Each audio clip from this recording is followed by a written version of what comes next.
What is going on, y'all? Today we are going to be reacting to Bleacher Report's new article that they came out with. One sentence to describe every NBA team's 2024 offseason so far. So let's get to it.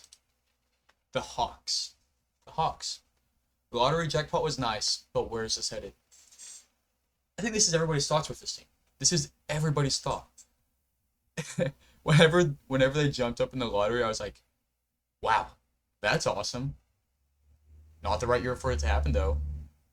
Like, that is such an amazing thing. They jumped so far to get the number one overall pick.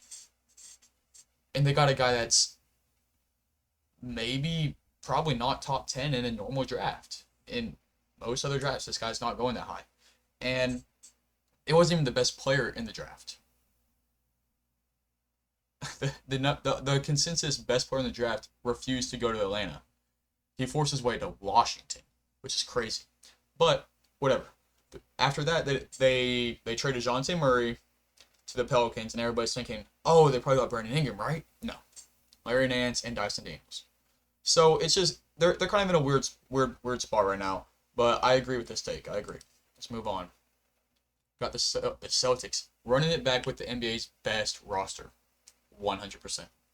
I saw a post today on Instagram. It was like there are three teams. There's three teams that haven't like added anybody in free agency.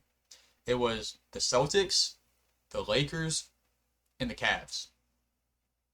And the only team out of those three that should be okay with that is the Celtics. They have no weaknesses.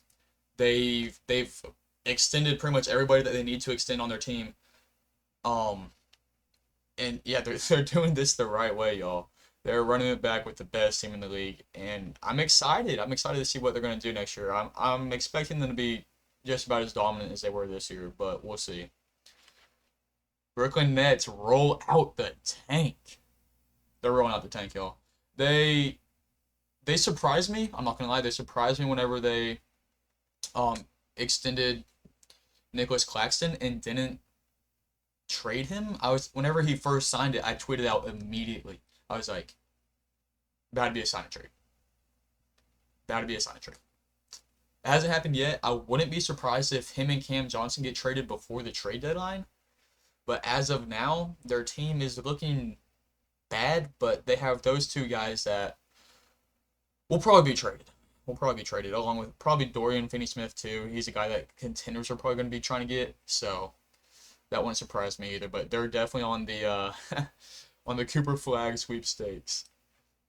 Charlotte taking baby steps towards a brighter future. Are they?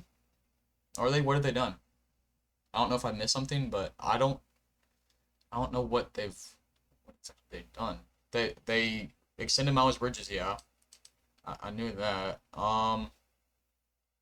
Josh Green. Josh Green's not bad. Reggie Jackson, Devontae Graham, true. I don't know if this does anything to help them, in my opinion. I don't think they're going to be any better this upcoming season than they were previously. Brandon Miller and Mark Williams will be better, of course. Brandon Miller's great. I love watching Brandon Miller play. He's a fun player to watch. And Mark Williams, I had Mark Williams on my fantasy basketball team. That's my boy. But yeah, those guys are going to grow. They're going to develop. A question for LaMelo though is, will he stay healthy? We haven't really seen him stay healthy for a whole season yet. That's going to be interesting for me to be watching. Yeah, Chicago Bulls. What it took so long? Everybody's reaction. What took so long? Um, yeah, and we're still waiting. It's not over yet. You boys still have Zach LaVine and Nikola Vucevic on your team. For what? They're obviously not trying to be good. They are trading away good players. At this point, I know I've talked about a couple of times. There's rumors. People don't want either one of those guys. They don't want LaVine or Vucevic. But at this point, just get them off the team. Take like a second round pick. Take back the worst trade in league history. Get those guys off the team. They need to. They need to. Cleveland Cavaliers. They lengthened their runway. That they did. They extended Donovan Mitchell, and yesterday, maybe the day before, they extended Evan Mobley on like a rookie max contract. So I do I do like Cleveland's roster. I think they're going to continue to grow and be good. But I don't know. I just the way the roster's constructed right now, I don't see them competing for a championship. I think they're going to be a good team, probably like a second round playoff team. They're going to be competitive as always, a fun team to watch. But they're not going to be contenders. I don't think they're not contenders. But they've lengthened the runway for sure. Yeah. The Mavericks, Dallas Mavericks, the drive and kick game should be dominant. Guys, this is what we've all come to expect from the Mavericks at this point. Ever since Luka's been on the team, it is drive and kick, drive and kick, drive and kick. Um, and they've got guys. They've upgraded those shooters. They've upgraded the shooters. They traded they traded away Tim Hardaway Jr., Josh Green, and there's one more. There's one more. Oh, Derrick Jones Jr. Left in free agency. And the three guys that we see on screen right now, Klay Thompson, Najee Marshall, and Quentin Grimes, I think they're all upgrades. I think they're all upgrades. I know it's a hot take with the Najee Marshall over Derrick Jones Jr. Me personally, I'm taking Najee Marshall. Najee Marshall is a dog, and he, he's a bruiser. That man is he's gonna beat some people up on the wings, y'all. He's gonna beat some people up on the wings. And he's a shooter, man. A lot of people don't know about Najee Marshall, but he is a good shooter. I like that pickup. I like the pickup. Man, I don't know how to feel about the Nuggets. Like, genuinely, I feel like they lose an important role player every single year and don't bring anybody in to pick up. They just rely on somebody else they already had. Um, yeah, they lost KCP and Reggie Jackson. They're gonna be relying on this guy right here, Mr. Bruce Brown. Mr. Bruce Brown, you better be ready to play. Um, they also brought in Russell Westbrook. I haven't talked about that yet. I think it's interesting. I think it's interesting. I think they're gonna want him to play a Bruce Brown type of role where he, will do a little bit of everything, move off ball, guard, play make, which are things that Russell Westbrook is capable of. But there's one thing that scares me: lack of shooting, lack of spacing. How is the game gonna look when you have a lineup of? I don't know if this is ever gonna be a real lineup, but let's just say Russell Westbrook, Christian Brown, Michael Porter Jr., Aaron Gordon, Nikola Jokic. That is like three and a half non-shooters on the court, and that does scare me a little bit. I'm not gonna lie, but I don't hate the fit. I think it could work, and obviously, when you have Nikola Jokic on your team, you're gonna be all right. Pistons. Veteran shooters should be helpful, but spacing concerns are real. Yeah, the spacing concerns are real, but they improved their spacing by far. By far, they have improved their spacing. They brought in Tobias Harris. I mean, they overpaid crazy for him, but they brought him in, and he's a good NBA player. And then Malik Beasley, amazing shooter. Joe Harris is on that squad. Tim Hardaway Jr. is a solid NBA player. He's very inconsistent, but when you're on the Pistons, you don't you don't have to be the most consistent. You have to be competent, and Tim Hardaway Jr. is competent. Oh man, Golden State Warriors. It sure looks like it's Lauri Markkanen or bust. I don't know if Lauri Markkanen's like making these guys contenders. If I'm being honest, right now, I did my Western Conference tier rankings. I'm pretty sure I had them like, not making the playoffs. They're right on that verge. They're very close. They could be a play-in team, but they're not a top 6 seed. I don't think. Steve Kerr just said the other day, like he's thinking about a starting lineup of Curry, Brandon Podzinski, uh, Buddy Hield, Kuminga, and Draymond Green. I don't love it. I don't love it. I'm worried about the Warriors situation. I am. I am. I am. But if they do get Lauri Markkanen, that'd be a great pickup for them. Rockets waiting for Phase 3 acceleration, but young core keeps expanding. Guys, I am excited. I am excited for this team.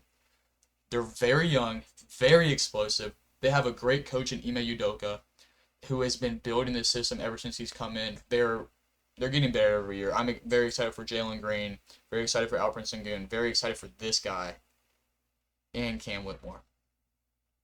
So they're gonna be a very fun team to watch. Pacers rewarding club for first conference championship in a decade. I don't see them having I don't see them having a near as successful season as they did last season. It's pretty known that they got that far because the Knicks were injured, and I'm not just saying that because I'm a Knicks fan. Um, they haven't really added anybody to their roster. They're kind of just running it back. They've done some stuff around the edges, but I'm not convinced. I'm not. I'm not. They haven't moved me. They haven't moved me. That's what I'm gonna say. The championship window has closed. Yes, yes, it has. The Clippers championship window is done. They lost Paul George, brought in Kevin Porter Jr. Kawhi and James Harden have been extended. They lost Russell Westbrook, and Russell Westbrook was the motor for this team. He kept it going. Kawhi's not going to stay healthy. James Harden might. James Harden's going to look good. He's going to look good, but will he stay healthy? This team is not contending for anything. Major crisis averted, but where are the upgrades? No upgrades were made. No, as I already said, they haven't made any additional like roster moves. They brought in Dalton Connect and Bronny. I'm not persuaded. I'm not moved once again. Um, they're gonna be solid. Obviously, they have LeBron and AD. They have decent role players and guys like D'Angelo Russell. Gabe Vincent will hopefully be better than he was last season. I think Dalton Connect will be ready to play, and obviously Austin Reeves is solid. So yeah, a sleeping giant in the West of Zach Edey is ready to roll. I've been saying this. The Grizzlies are going to surprise people. These 2 years where Ja hasn't played a lot, people have forgotten how good and dynamic and explosive this team can be. Y'all, they're going to shock people. I'm not completely sold on this guy. I'm not completely sold on Zach Edey. I think he'll be all right.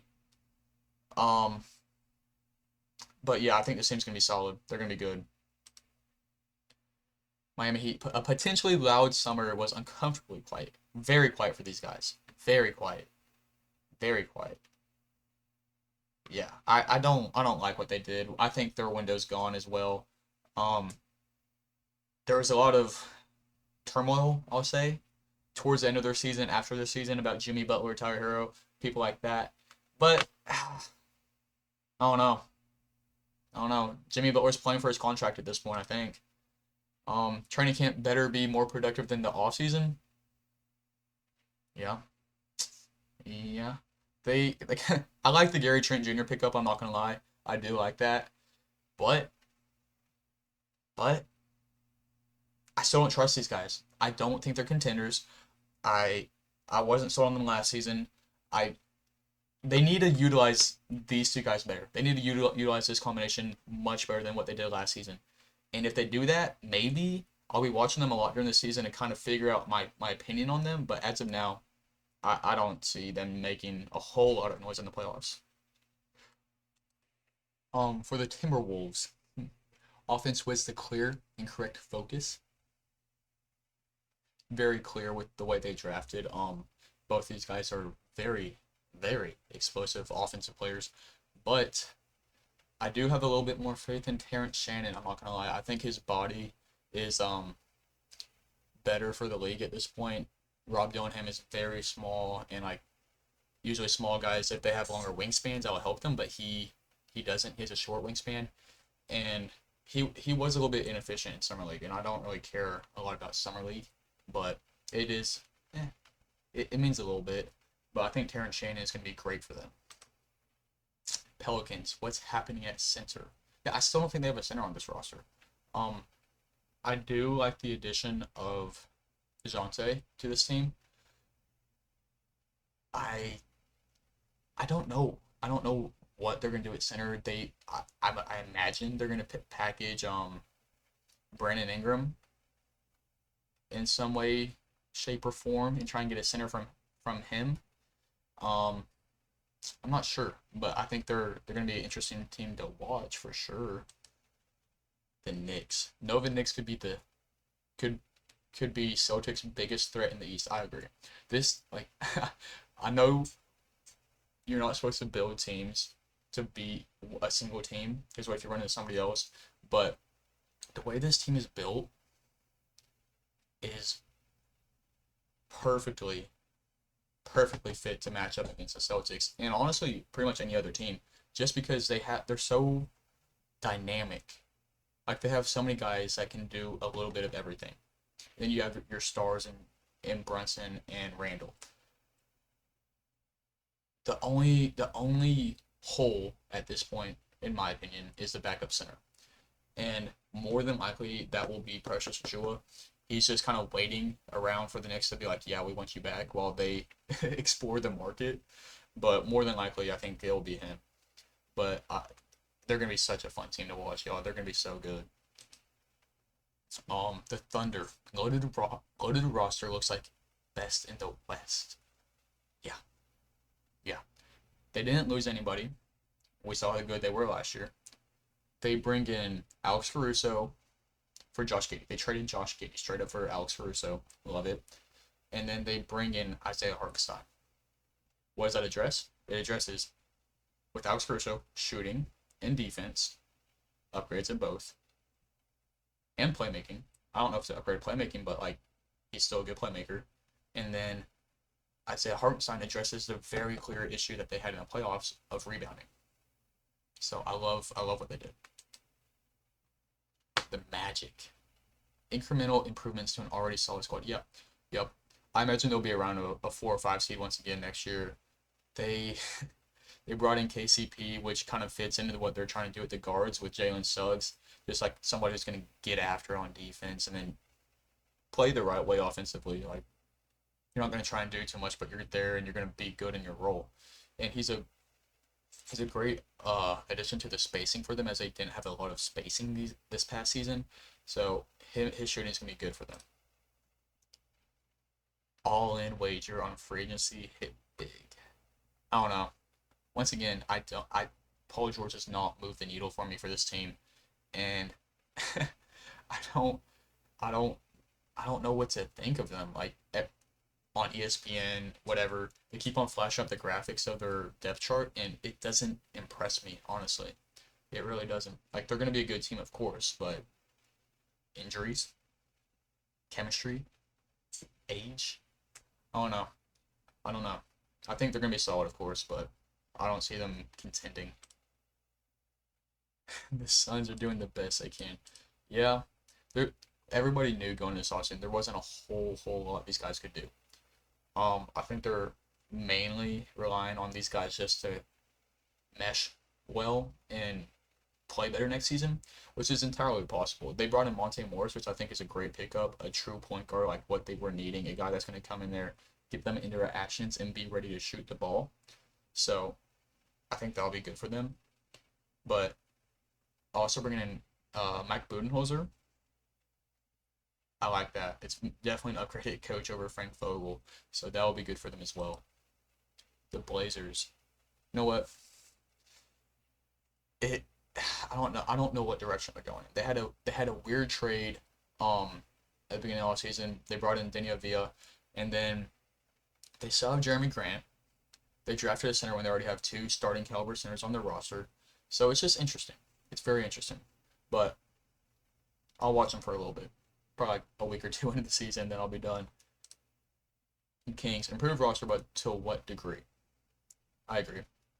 Uh they upgraded their roster for sure. With brought in DeMar DeRozan, one of the like I don't want to say one of the best players in the league, but like he's probably top 20, top 25, and he's one of the clutchest players in the league for sure. He's been that for like probably 3 4 years now. If you look at the clutch stats, um, but they're not going to contend. Probably about a 6 seed, maybe play in. I'm not sure, but they're not going to be great. They're going to be fun, definitely gonna be fun, but yeah. Not quite a fast forward, but we're moving at 1.25 speed. Yeah, yeah. I think Obviously, this isn't a win now move. It's not a win now move. It's a, okay, Chris Paul's a great guy. He's going to help us win more games, but he's going to mentor our young guys, and they have a lot of young guys. So that'll be great for them from that aspect. But I think they'll be fun to watch with him, Devin Vassell, Victor Wembanyama, obviously Stephon Castle. So it'll be interesting. Toronto Raptors external activity was limited, but major internal moves were made. Yeah, they pretty much just extended all the young guys they have on the roster. Brought in Davion Mitchell and Sasha Vezenkov. I don't know how to say that name. I'm being completely honest, but yeah, I think they're just gonna be pretty much the same. They're gonna be decent, not good. They're gonna be young. Scotty Barnes is gonna be good. Immanuel Quickly is gonna be good. Utah Jazz, foggy outlook until there's clarity with Lauri Markkanen. Yeah, yeah. And the Wizards. This is still the infancy stage of a lengthy rebuild. This is true, but I like what they did. I like Bub Carrington. I think he's a great draft pick for them. Alex Sarr is going to be an athletic freak. He's always going to put up big numbers. They still have Kyle Kuzma on the squad, Jordan Poole. So I think they'll be better than they were last year. They'll be better than they were last year, but they're not going to be great. But that's going to conclude this video. If you made it this far, please don't forget to like and subscribe. And as always, join the conversation. Peace.